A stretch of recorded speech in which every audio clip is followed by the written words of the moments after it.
I'm going to get started, and as more people join the room, my team will let them in.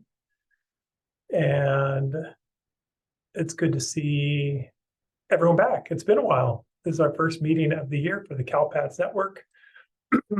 And what a year it's been so far. I hope, like I said, I hope your fall is off to a good start. Your November is going well. But let's get into it with just a little bit of a little connection here. I know it's hard to connect via Zoom, but I don't know about you, but I always feel like fall is the season when my scents kind of come alive, and my sense of smell, I should say. Just because you're indoors more, I guess. And there are all sorts of scents. And that last picture that we had here, this is actually, I was in Boston a little over a week ago for my daughter. She's a rower and she was racing Head of the Charles. And man, it just really brought to life. We don't have we don't really have the same kind of seasons, but boy, that really stuck out. So what in the chat, if you could enter, what is your favorite smell or scent from fall? What makes you think of, wow, it's that season? Jan, thank you. Fireplaces. Yeah, I grew up with a fireplace. Turkey dinner, come on. Yeah, of course. Cinnamon. Yeah. Fantastic. Leaves, Suhan. Yeah, there's the famous restaurant Alinea in Chicago, where they used to set your food. I didn't eat there. I'm just knowing this from watching videos. They'd set your food on a pillow that was filled with air, and the air used to vaporize it. They filled the smell of burning leaves in there. Didn't ask me how they did. So as you're eating, the smell of burning leaves would waft into your nose. Yeah, the old pumpkin spice latte. It's ubiquitous now, but come on, it smells pretty good. Yeah, some pumpkin pie. Good stuff.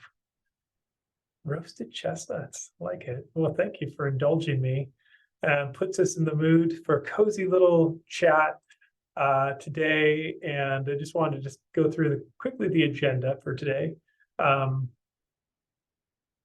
It's Canadian geese migrating. I know that too well, Suan. Actually, I used to get Canadian geese. I grew up in Reno, Nevada. We got a lot of geese on their migration stopping there.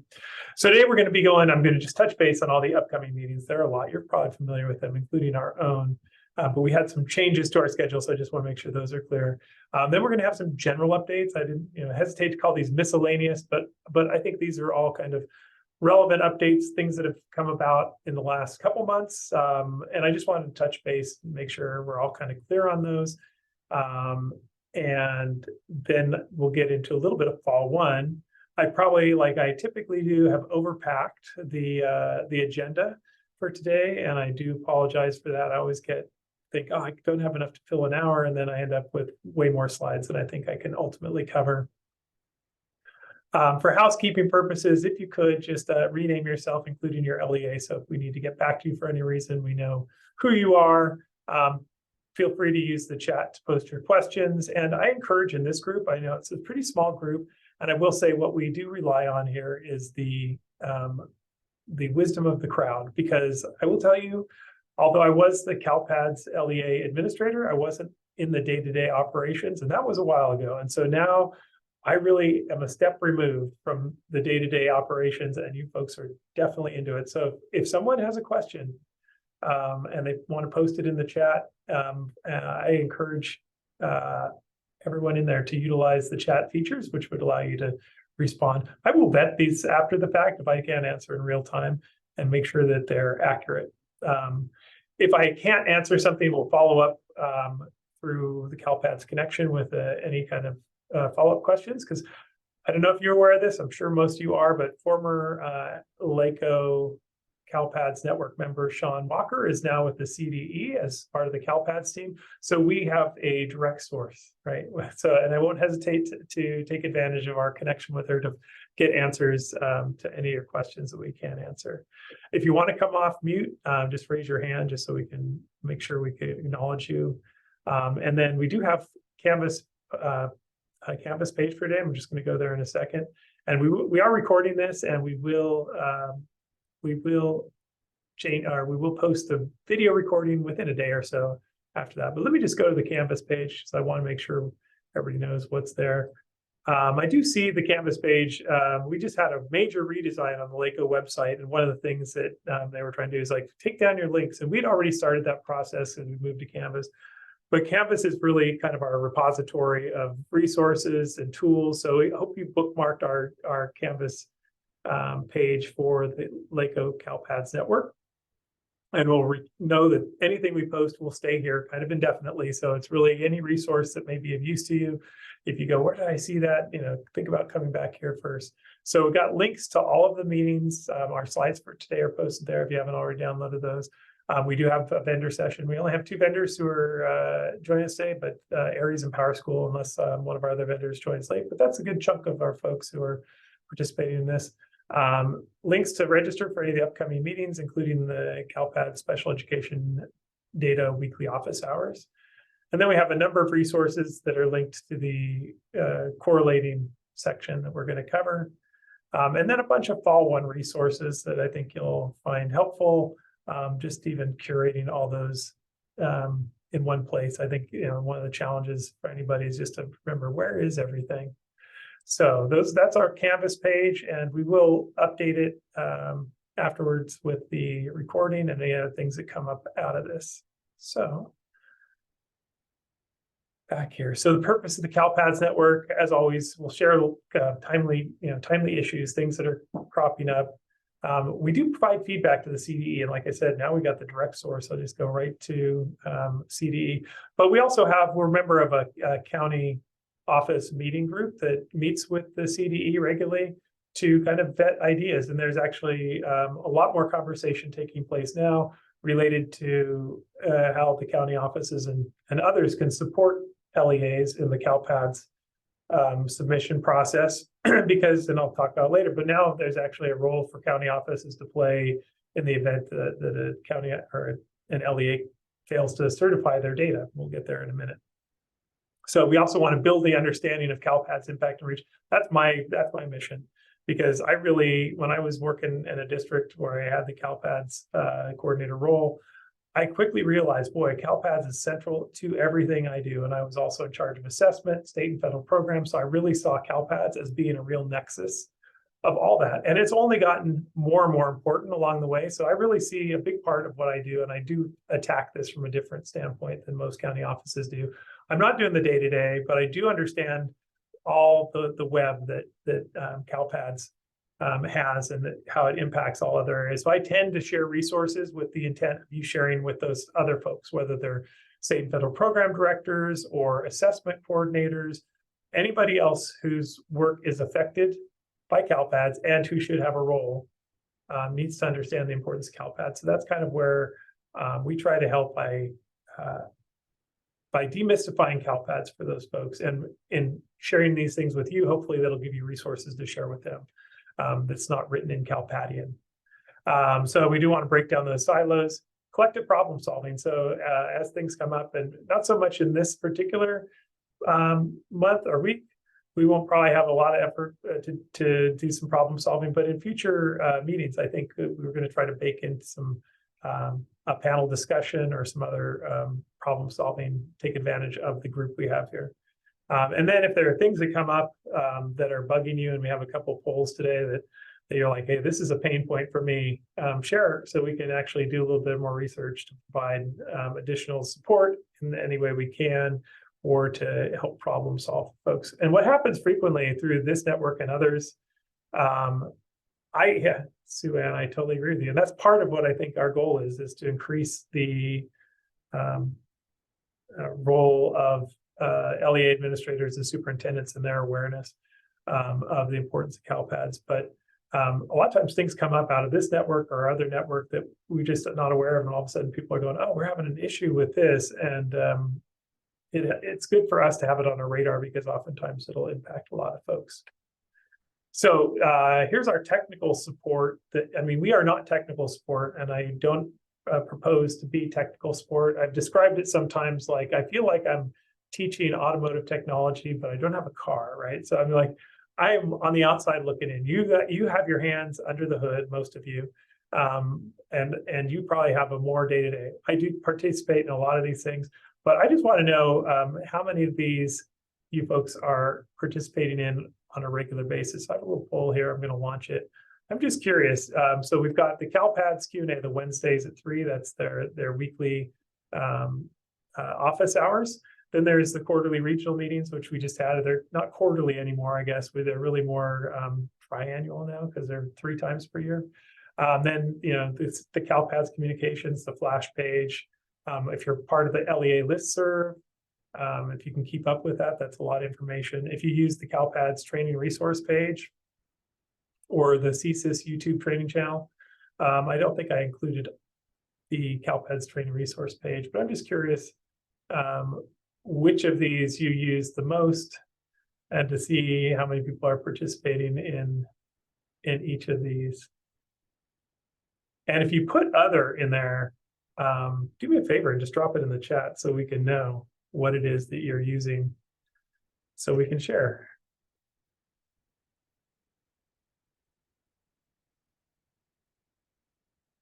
And just in responding to the exchange between Dr. Moja and Sue Ann, I will say one of the things one of my colleagues has done recently, she actually had a training for LEA administrators, and she told CalPads technicians, CalPads in the weeds people, day-to-day operations people, not to come because she really wanted there to be really a lower the affect and have people like be able to ask really dumb questions. And so she felt like the distinction between the people, because it is very off-putting almost, the level of technical expertise that's required. And so she basically made a CalPads for dummies. Anyway, so that is a consideration. I'm going to give it just everybody's answered. So let me just show you what we've got here. I'm going to share the results. And as you can see, most popular is the CalPads listserv, which, hey, I'm impressed. I have the CalPads listserv. It's a lot of information, but I'm glad you're taking advantage of it. The CSIS Wednesday office hours, only about half of respondents are using that. I find that to be really useful. And I did in one of my other slides, I think there's a link to the YouTube channel because they do a great job. Because I know sitting through it for an hour may not be your cup of tea, but they actually timestamp it. They go back and timestamp the various issues that come up. So you might just look through to see if something you maybe have wondered or had a question with is posted there, and they're pretty timely. CalPads regional meetings. Glad to see people are participating in those. And yeah, thank you for sharing your others. This is important stuff for us to know. And if we can link any more of these, that would be really helpful for us to know what you're looking at. So here's your team. My team, Hillary's on here with me, Dr. Hillary Weissman. She's my coordinator 3 here. I'm also joined by Karina Nahara, and I don't know if Jeremy is on or not. He's our data guy. I know I've got him busy doing a lot of stuff related to data visualizations. We typically do visualizations for our internal LACOE staff. And I am the project director for accountability and data literacy. And we want to know who you are. So we don't always know, like sometimes we just go, who's out there, right? So I got a little three question quiz here, if you don't mind indulging. And I just would like to know, are you an LEA administrator? Are you responsible for the day-to-day operations? Like, are you the ones? And that's typically, I think, who we see at a lot of these. But I do invite folks to are not the day-to-day operations, but maybe have a role for accountability, state and federal, and they just say, hey, I need to understand this, and that's great. That was me. I really, when I was handed the reins to CalPads, I really quickly realized just how much of an influence it had. Also, if there's third-party vendors, I know some of our vendors jump on early to hear what we're sharing. Also, any special ed folks on there. And if none of these describe you, we'll try to sort out who you are through. You could drop in the chat, describe who you are. Maybe we're missing an important constituency here. And then if you could just identify for us who we have for your student information systems. We invite several vendors. Not everyone is able to participate every time, but we try to get everybody. We want to get as much as we can. Have representative vendors here for our post-meeting follow-up. And then just to get an idea of longevity here. So impressive to see 6 or more years. That is a good, impressive. But now I didn't ask if what role you had that you were in for that long, but we do have some veterans here, so that's great. And newbies are important though. I think it's an important role. We'll try to connect some of the newer members of our network. We like to reach out and just kind of get to know you, and we encourage you to reach out to us as well. And on this slide here that's up right now is the QR code. If you ever want to just book time with us to share the issue you're having, we are happy to take a 15 or 30-minute phone call or Zoom call with you, and you can kind of determine. So let me share the results. Moving on. So as you can see, about 2/3 of the audience are folks who are in the day-to-day operations, but it looks like there's some crossover there too. But we do see we have people who are in other roles as well, which is support roles, and that's great. I love to see that, because honestly, that's kind of my intended audience, is what we're talking about. It's the people who need to know, not necessarily the people who are in there, because it's hard to do this show by yourself. You're in that seat, and then just breakdown of our participating SIS vendors, and then also the breakdown of more than 50%, 6 or more years. I'm kind of impressed by that. All right. Thank you so much. So you can't see the poll results. I apologize. I thought it was sharing. Here's the poll results.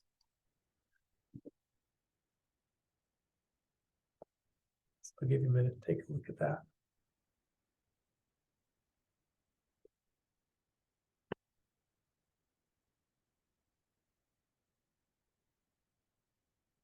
While that's up, I'll try moving on here. I'll just go through some of the upcoming meetings. So as I mentioned, not everybody's taking advantage of it, but I find that CalPADS weekly Q&A super helpful. The Zoom link is posted there. Also, the CalPADS quarterly meetings. You do have, the presentation is shared, Shelley. It's in our Canvas page, and I think we'll get that posted again. The quarterly meetings now, the good news, the quarterly meetings, they posted a recording, and actually of the last one. So that's super helpful, because if you recall last year, you had 5 meetings to choose from, which is great, but it gives you more flexibility to fit one of the 5 sessions in. But they didn't record them, or they did maybe record them, but they didn't share them. So it makes it really difficult, because you may want to go back and there are things that were covered that you didn't have access to, or would like to see again, I guess, if you took a phone call while you're watching, as will happen. So anyway, this year, and it's in our Canvas page in the agenda, they've already posted in the CDE box the resources from this first CalPADS quarterly meeting.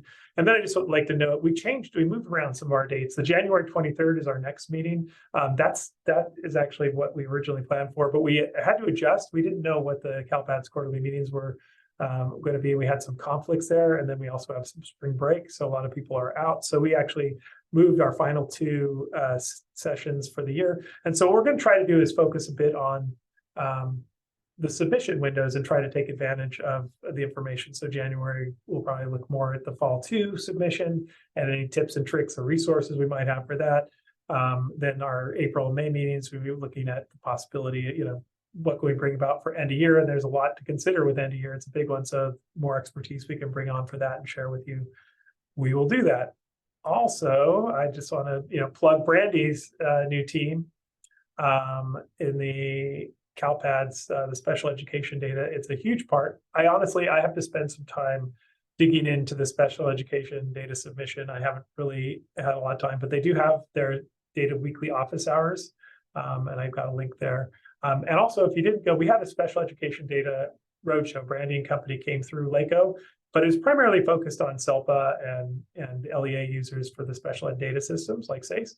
And so we were, I would say, persona non grata. There just wasn't space for everybody. So they did, however, record that roadshow, and that recording's up. If you haven't watched it, you want to know what was going on, to be brought up to speed on that.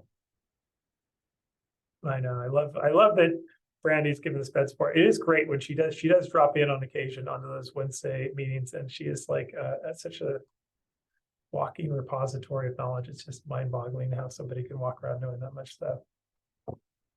So diving in, this is some general stuff, but I wanted to start with this one. This is outlined in Flash 259, but Senate Bill 114 that was approved, passed this last summer, had some significant impacts on CalPads. Chief among them, it requires the California School Dashboard to move up, right? So it's going to be published over the next 3 years. It's going to be published earlier each year until it gets to an October 15th deadline, which will then align with the release of the CASP and LPAC information on the public reporting site.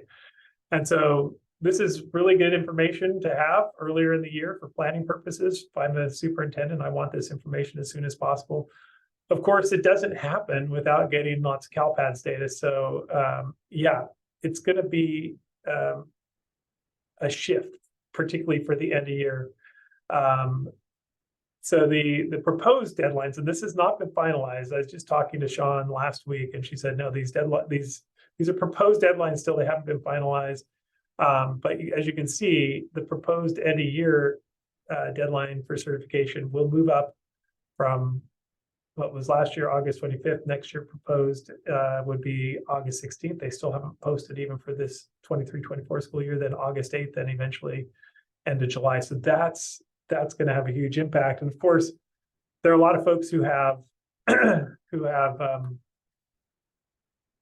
expressed their views on this, and I know that CDE is definitely concerned. And I know from my work with the accountability unit, the accountability folks, the ones who transform all the CalPads data into the dashboard. And I think, I talked to them, and they want people to understand, yes, we definitely want to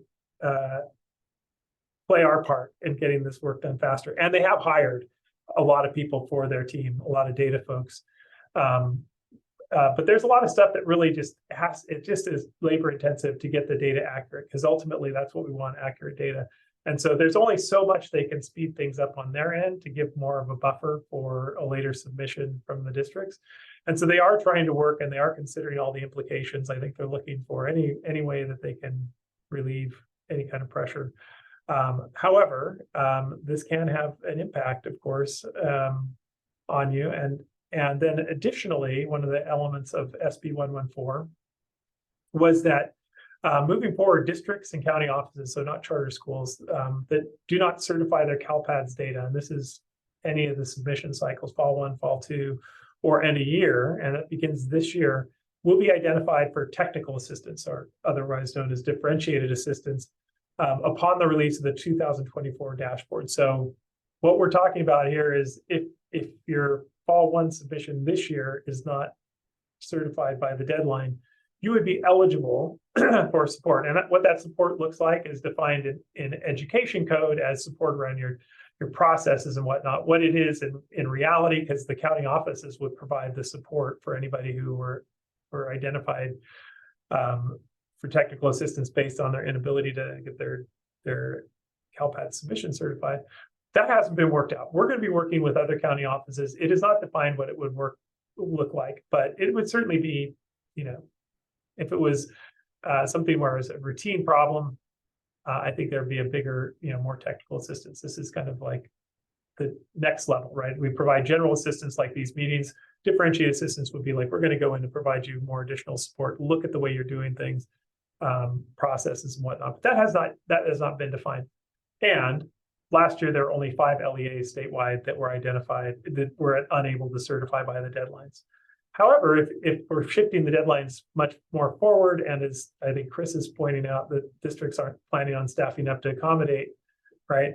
There may be more districts that are identified as eligible for this technical assistance because they're unable to meet their deadline. So I do have another little poll here, kind of based on the concerns folks might have around this, but let me just launch this poll. So I'm just interested, is your LEA currently aware of these pending changes? To the degree you know that you've heard conversations taking place and among the decision makers at the top, and you've begun planning ways to ensure that we can meet them. So the degree to which this is, sure, it's going to differ. I mean, part of what I would hope we accomplish in our other meetings. So for instance, we've talked about this with our assessment and accountability network. So I certainly hope they know. We've talked about it with our state and federal program directors meetings. We hope they know, but ultimately we do need to get this to a higher level, and our unit will work with our superintendent to get the information out, because I think as is noted in the chat, it's really important that this is seen as a very high stakes feature, the CalPAD submissions, that are going to require additional resources in the form of people. And one of the things in talking to, thank you for, and let me just share. So as you can see, it's kind of split, but we see somewhat disagree and strongly disagree have a fairly big chunk, so I'm glad that somewhat agree and strongly agree are up there. That's great news. But I do feel like there's still a lot of work to be done to build awareness around these changes and the additional support. And I don't know that it applies. And if you don't mind, I don't know if you can post, but is there any LEA in here in our meeting that doesn't have someone who works a full year? I think that was a concern, is the degree to which some LEAs just have a 10-month employee doing CalPADs, right? And that's just, when I was talking to Sean Walker last week, she's like, if we can bring about one thing this year, it would be make sure every LEA has a full-time CalPADs person, because it really is just too critical. And I know there are other factors like who's taking off for vacation during the summer when you need people to be looking at data, but at least you got to have somebody. Suan, so you're supporting districts and they don't have, yeah. So and I don't know if those are in LA County or not, Suan, but no, Evan, as you're talking about some of the challenges and the deadlines moving up, a few direct messages were coming in that maybe I wanted to share. They all had the same undertone and related to the end of year deadlines. And so since some of those are still under discussion, some people were asking if that means that the deadlines for graduation, the graduate deadline, if that too has been finalized, or is that still in discussion? I'm going to get there. That's actually pretty much set. I think that was clear and outlined in Flash 259. And I don't think it's not as I think, because the implications, the ramifications maybe are not as significant as one might immediately think. A quick change, but we'll get there in just a second. In fact, it's our next few slides. So why don't I just keep moving forward, and maybe we can answer these. So I'm going to start noting on these slides. I just wanted to put who needs to know this information, right? And actually, who needs to know could also say who needs to be your partner, who should you be chatting with regularly. So in this case, for the graduation data updates, not all of them are relevant to everybody, but you'll see what I mean when we talk about these. Your accountability coordinator should definitely know about this. Your counselors should know about this information. Your foster youth and homeless liaisons, and your special education directors, and there are probably others that I'm not including here. But let's look at your probably EL coordinators, and I'll tell you why specifically in a minute. So first of all, this graduate cutoff date, okay, that was pointed out in Flash 259.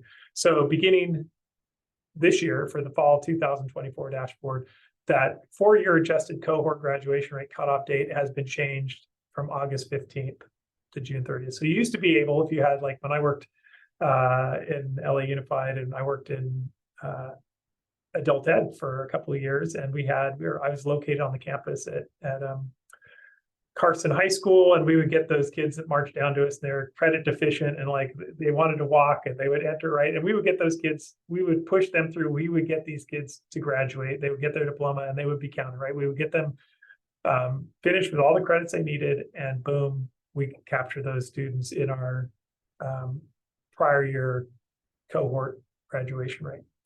But this is not possible under the new cutoff date. So they're going to cut it off now as of June 30th. So any student who graduates after that time will be included as a fifth year. So the important thing to understand is the implications of this for the dashboard are minimal. I think they did indicate, oh, there will be some consideration of this, but since this is the dashboard is a 4 and 5 year grad rate, it's a combined grad rate.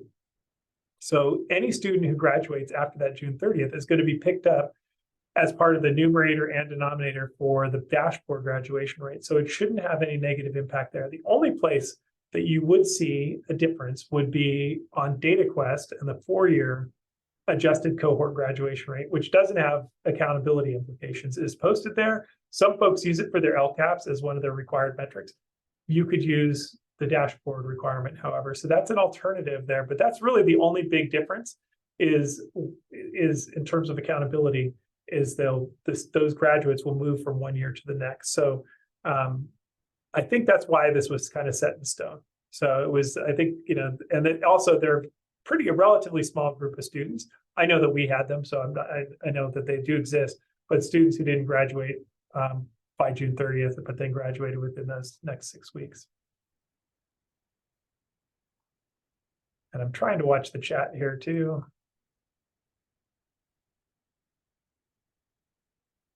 I know, Patty, I mean, what a tough time. No summer breaks, no rest for the weary. It is tough. Yeah, so yeah, I think that there's got to be some support along the way for people who need to look at the data too. I know you get to the end of the year and you think you can breathe, and then it gets really busy. Another graduation data piece that I need to share is this new pathway to a high school diploma for students with disabilities. This is exciting news, and you've undoubtedly heard about it, but a couple things that I just want to point out that I think are critical here. And I've talked to, this was put on my radar. We have an amazing special education team here who supports our LEAs with special education data. And they booked a meeting with me last spring, and they said, oh, are you aware of this? And I was like, no, I didn't know about this. And this is interesting because, historically you've got a certificate of completion for mostly your high needs students have the highest needs. And really for the accountability purposes, right? There's only one option that could get any credit for the dashboard, and that was on the college and career indicator. Those students had something, but this will actually serve for the accountability purposes. This will actually serve as a standard diploma. However, there are a couple of criteria that need to be met. Okay, the students have to be eligible to take the California alternate assessment. So that represents only about 1% of California's students, right? So it's a very limited number of students who would be eligible. And then they need to complete a standards line coursework to meet statewide course requirements. So this is work, and this is where I guess you might have to have your curriculum and instruction or special ed people come in. This is work that is going to also affect your fall too, because there are going to be changes to courses, because this won't necessarily look, not a lot of districts or LEAs had this in place already. So a lot of work is taking place now to build a standards line coursework that will meet the state graduation requirements and the local graduation requirements. So you would have an English 9 that's going to be adapted, right? There are standards that are adaptable, and that's what these students will be taking. But I think that this sense of like, oh, who are these students? Are we having them this year? Well, first of all, it's going to take a bit of a lift before districts are in the position to provide this kind of education for students. Also, students would have had to have been entered in 9th grade last year in the 22-23 school year. So unless there are students who are moving through really quickly, we don't expect to see these students for a while, but it should be on your radar. But I just wanted to also just note that there's actually more of an impact just beyond the graduation information, that you need to be able to mark them with that new school completion code of 102, which of course, they are allowed to then come back and continue to receive special education services. But just that there's more going on that will impact you in terms of developing the coursework and things like that will make this actually function. Finally, this is another one, and I will bring up this amazing resource. So this is one that's going to require like all hands on deck, right? So this Senate Bill 532 created this graduation requirement exemption, which hopefully you saw. So beginning this year, for any student who graduates with a high school diploma, that E230-100, you've got this new data field, which is a Y or an N, whether they graduated with the graduation exemption indicator, right? So why this is important is that there aren't really systems in place everywhere to capture these. And I've talked to our foster youth people and our homeless student coordinator, and I said, this seems like it's an area of need, and they agreed, because it's one thing to say, oh, students can be exempt from the local requirements. They can graduate meeting the state requirements, the state minimum, and the law is pretty, it's pretty clear as to who could meet this. And this would include your foster youth, homeless youth, migrant ed, your EL newcomers. So there's a whole slew of folks who would be eligible. But what system is in place? Who's tracking these students to ensure that if they do graduate, if they do meet the state requirements, that they can graduate? It's not like it's going to automatically populate. Somebody needs to be monitoring these students. Counselors need to be aware of monitoring these students, knowing that, first of all, that they're eligible, and then to say, oh, they did meet these requirements, to then in turn let the CalPADS people know they graduated based on the alternative, based on the state requirements, so they would fulfill that graduation exemption indicator. And I just want to share this amazing tool that my colleague Rebecca Aguilar in Fresno County had created, so you could see everything in one place. And this is again linked.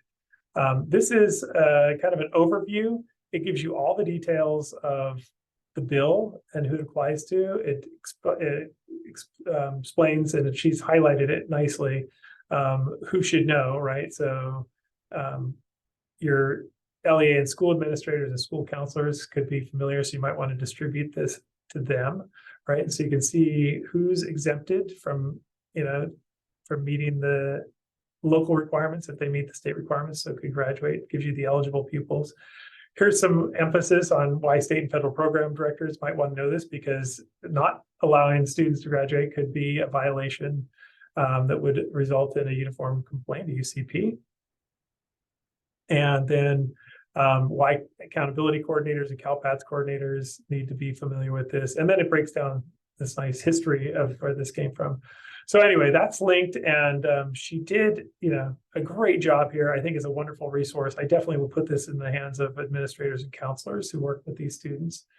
And just to know, so you have students for right now this year who would be eligible, and there's a huge upside to making sure these students are reflected in your graduation data, and it's a huge upside for the students as well. I think that's a big piece of what I want to emphasize, because I think these are students for whom there's been a lot of disruption, and graduating or not graduating, having a diploma or not, has a huge impact on their future. So take a look at that, and please share it widely. Wow, time is running out. That's I knew. Sorry, start talking. Okay, so reporting TK students. Everybody knows this. Yay, we don't have to submit the program file anymore, 185 for students. So we have TK now is its own grade level Yahoo, right? And so one thing to note, though, TK has been on this slow rollout with each successive year expanding a little bit further. And it's mandatory now that LEAs offer this TK. But here's the important thing there's an important distinction. That's why I have this, share this here. So this year, it's students who turn 5 years old between September 2nd and April 2nd, who are what we call funding eligible, right? So that means they'll receive apportionment funding, right? And then districts can choose to offer this expanded TK, right? So any student who turns 5 after April 2nd would be eligible if it's determined that you want that, but they don't get the funding, right? So it's like there are various reasons that you would want to expand to have a full-size class and all the benefits that accrue of a student who's enrolled in TK and then can move forward to kindergarten with that additional background to make them stronger students. But here's where it'll show up. So for the students who are funding eligible, they'll start to populate when you run your LCFF report 1.17. So you'll see these students, those funding eligible, again, students who turn 5 between September 2nd and April 2nd, they will appear on this report. They'll also appear on the fall 1 report 1.1. And notice, though, if you run it, you have to run the different filters that are on 1.1. And this is primarily for the use for Title I. And you do have to report for Title I, you have to report both your Title I eligible and all students as part of that process that eventually feeds into CARS. And so here's where you'll see it. If you change the filter here to all students for the 1.1, this is where you'll see all those students who are considered expanded TK, right? So they'll appear on both, and they are included. They are part of calculations that go into CARS. So just make sure you can make aware. This is, again, state and federal program folks will want to see these reports. You'll have your state and federal programs. Your Title I folks are going to ask for these reports because they do populate CARS and then affect the consolidated application. And then you'll make sure you want them to understand how TK is affecting these two reports. Stephen, I saw that graduation June 30th. Yes, for the grad cutoff date. One final thing with regards to TK is that make sure that you're aware that that's U.S. student enrollment, and this was, I think, in the quarterly regional meeting. This initial U.S. school enrollment date is included. It affects your Title III immigrant determination. So TK would be considered an initial school enrollment, and that could be whether it is in a public or a private school, anywhere inside the United States. In Puerto Rico, it does not include the U.S. territory. So that it's something to be considered because you want to make sure you capture that date correctly. Parent guardian education level, we want to make sure that the folks who know this information are your registrars, right? So we have some details here to share with them,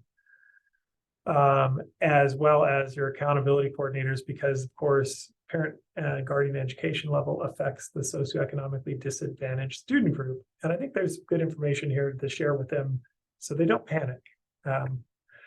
So as we all know, so beginning this year, the parent guardian highest education level is being collected in the student information file, and both fields need to be generated. And previously, this wasn't always the case. I know Aries is here. They've changed their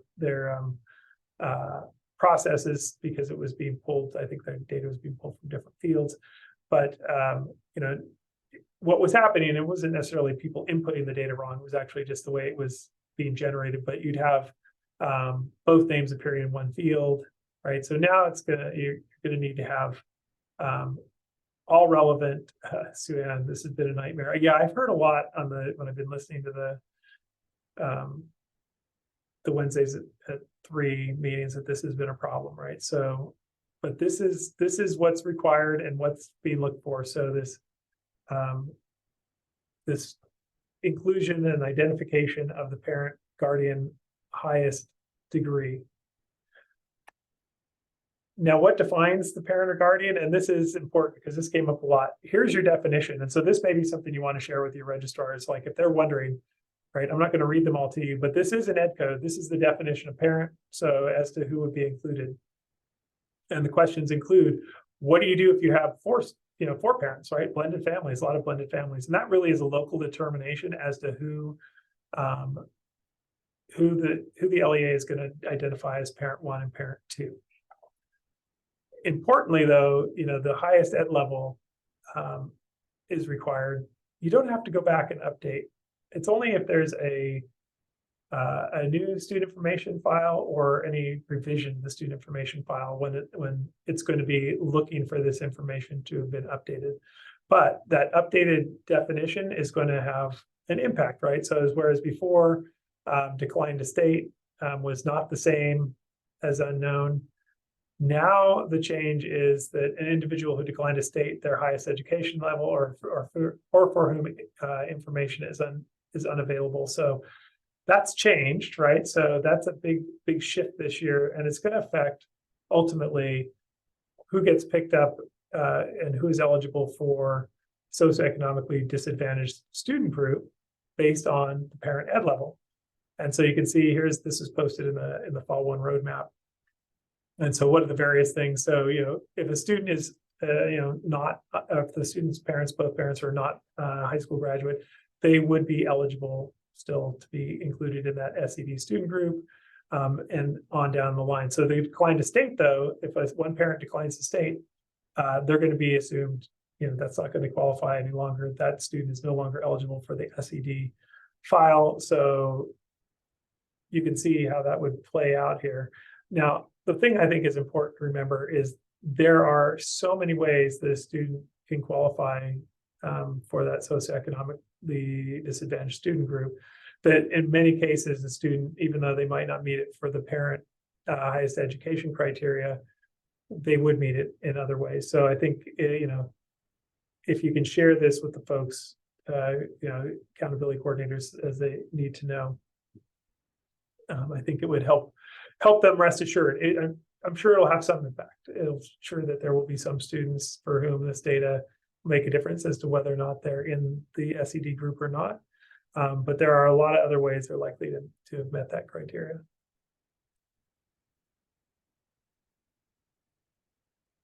So a few more miscellaneous updates.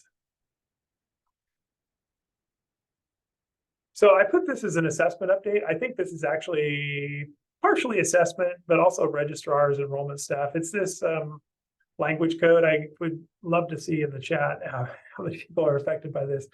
All these new language codes, right? And I know I've just been listening, because I used to be in charge of the administration of the LPAC, right? And so the interpretation of that home language survey, and the speed with which you can get people to understand how the various language options and how radically they've changed. They've expanded it greatly.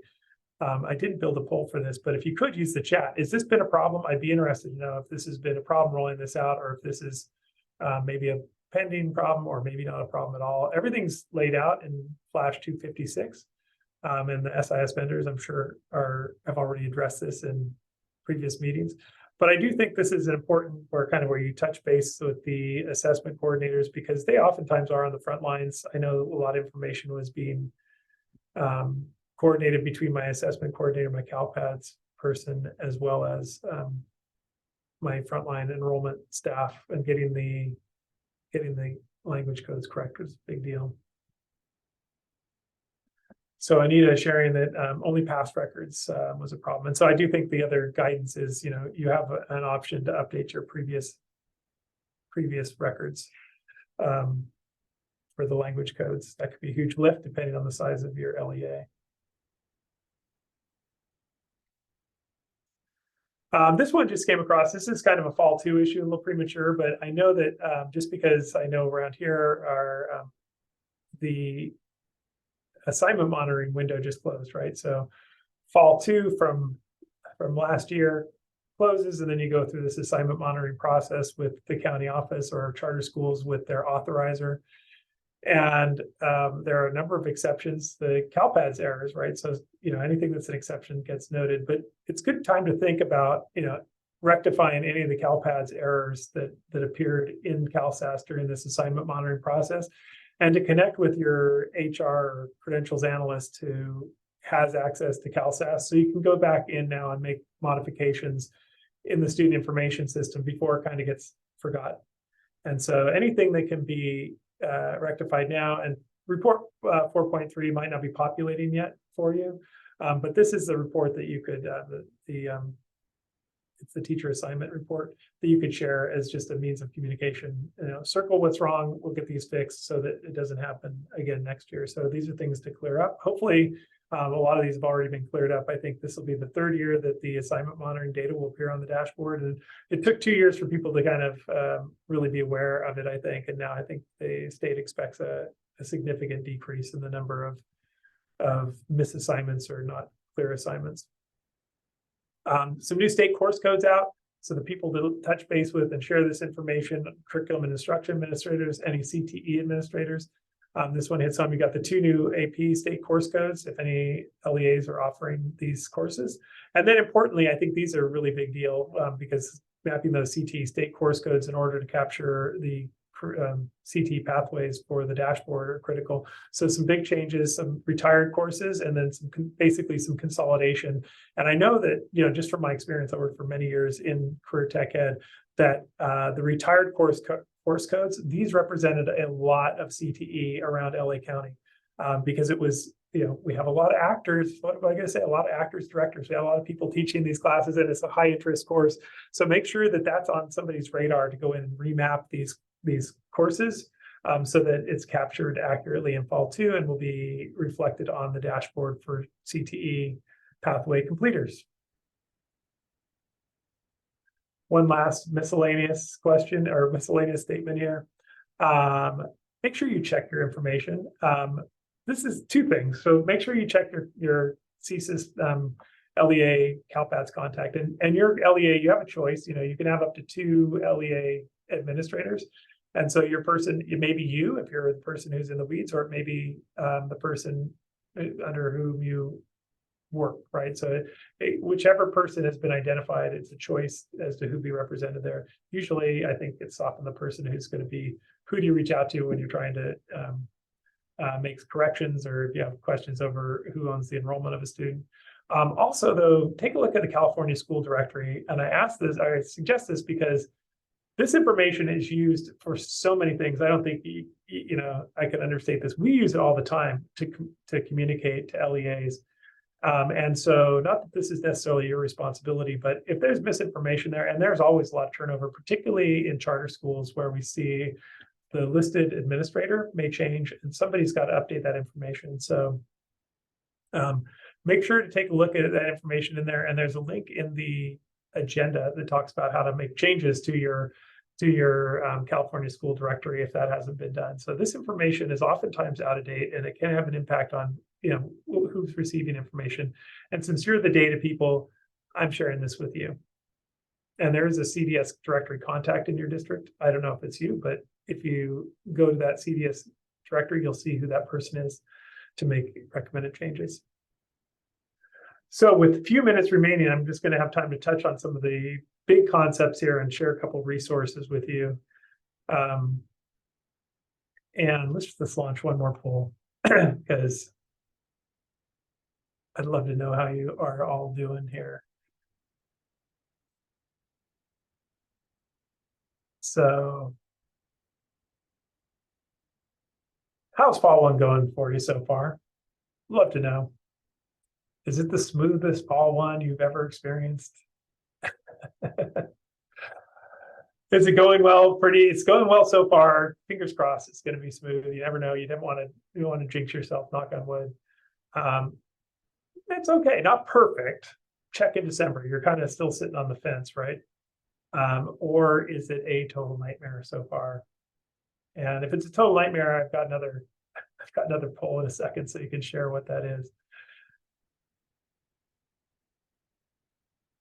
And NA, if you're one of our vendors who's not in the weeds, or just you're sitting in and you're not responsible for submitting CalPads data.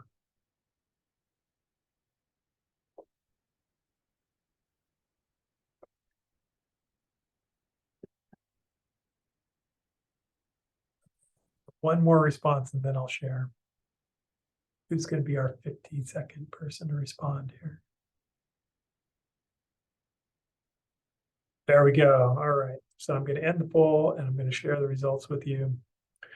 So as you can see, 6%, smoothest fall 1 ever. That's good. At least somebody's having a good time, and a good chunk of folks are feeling pretty good. Fingers crossed, but it's going well so far.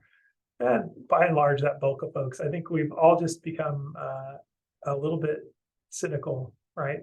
It's like, and we're waiting for a lot of things to be fixed. Of course, I don't understand them all, but I hear them all. I know there are still a lot of errors that are being worked on. For those of you for whom this is a total nightmare, like I said, I'm gonna stop share. I want to add one more poll here. So this is the short answer, right? The biggest challenge for this fall one submission has been or will be, right, if you want to project.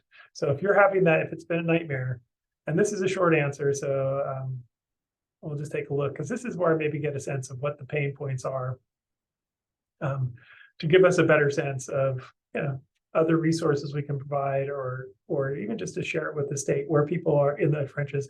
And they do call and ask. I think, Sean called me last week to ask about the implications of the deadlines for a very specific reason, right? So the more information I get from you, the better I can represent that when I have these types of conversations with the state.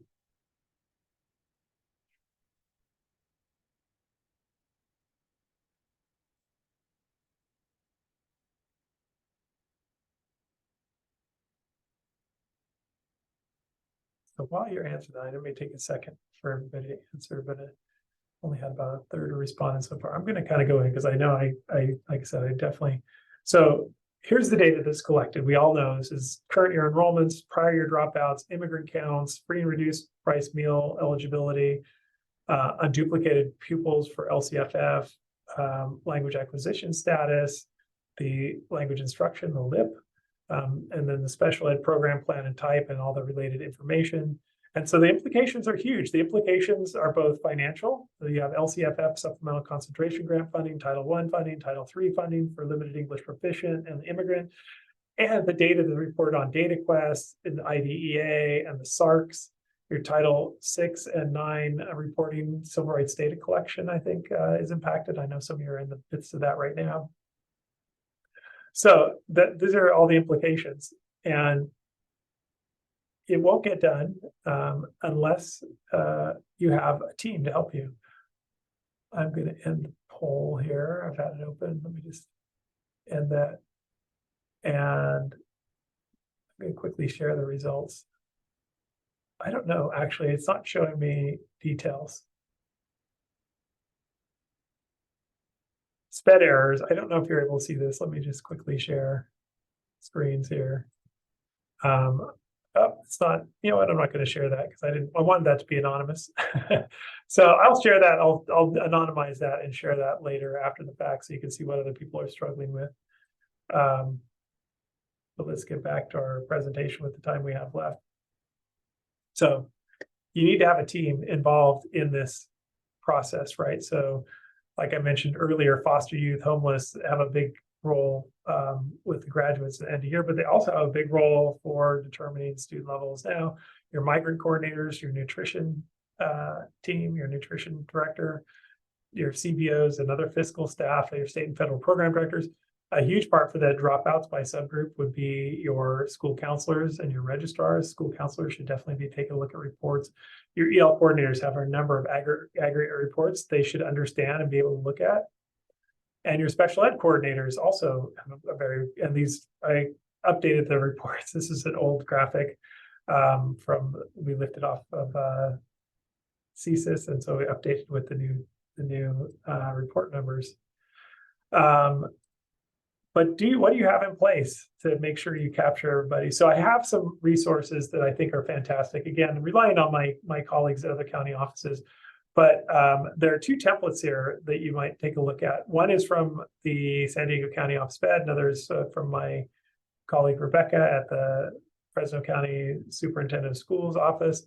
And these are basically templates. If you click on the links, one is you'll open it and you could create a file. I note that the San Diego County one is from last year, but not a lot has changed, I think. So I just call it the annual work plan, and you can update it. And then there's that 2023, 21, 24 fall one checklist, which I just think, is such an important feature. And I have it open. So I don't know how many of you have opened this and looked at it, but it does give you some really interesting information. So you've got 3 tabs. So it gives you your benchmarks here, right? Which are shared on one of our slides. But then it gives you the step-by-step checklist that you may want to be able to share. And of course, it's reset. The responsible parties and when it's been completed, right? So you can use this to share with your folks. Also, you've got this certification data that gives you some details about each of the reports. So it's linked in there. And I think this is an important one to share with the responsible parties. They have a better understanding, the tips and tricks. I'll try to do more around this as well, just in sharing with our other, with our DAN network and our state and federal program folks, just so they know what they should be looking for and looking at. But take a look at those things. And I'm going to take a couple more minutes. Who is on DAN? Sue-Ann. DAN is it's actually DAAN. It's the Data Assessment and Accountability Network. And you should be part of it, Sue-Ann. I'm telling you, it is the counterpart, I think, to the CalPADS network. And we do share a lot of CalPADS information because it's so relevant. So we get a lot of LPAC and CASP coordinators. We also get a lot of accountability directors or people who have responsibility for, and we have quite a bit of overlap. We have members of both networks, but send us an email at DAAN@LACOE and we'll get you enrolled so you'll get our information. I just want to share this one last, there's the timeline, the milestones that were laid out. Thanks, Jan. The milestones that are laid out by CSIS, and of course, this is going to be differ from LEA to LEA, but also included in there in your agenda is this link. And once you click on it, it'll ask you to make a copy for your own timeline, right? So create your own timeline for what you expect to be done. And this could be a timeline you put on paper. You have your list of your folks who you plan to work with, share with them the checklist, and give them the timeline, right? And an internal timeline. Here's when we want to get this stuff done by. And the more people that have this timeline and understand it, I think the better off you'll be. It's 10:02. I've already gone over my time. I apologize. Again, I do this every single time. There are, however, other resources available. I recommend you take a look through. Just as an example, I just pulled out some of I was kind of trying to point out who should be looking at things, right? So report 1.17, who should look for it. Here's your example of how you should involve all of your staff and what they should be looking at in the various reports. And this is just a quick snapshot, right, of what you can look at. I know there are a lot of other reports that need to look at. But please come back and visit us again. We have a link for the breakouts for the vendors who are participating. I think we only have PowerSchool and Aries are participating today in the breakouts. Thank you, Hillary. And so you're going to leave this presentation and go to a separate breakout for your student information system. For those of you who don't have a representative, we're going to keep trying. Not everybody can participate. Sometimes there's time conflicts, but it's good to know how many of you are represented or what you're using so we can get others. I just wanted to get here to thank you. I really appreciate all the work you do. I appreciate you for joining us. I hope this is of value to you. It's a little bit different than anything that the CDE or CSIS offers because honestly, it's coming from a different perspective as someone who really just wants you to have the support you need and also to get the other people who are responsible and whose help you need to participate with you. So thank you so much for joining us, and we will see you at our next meeting, and take care.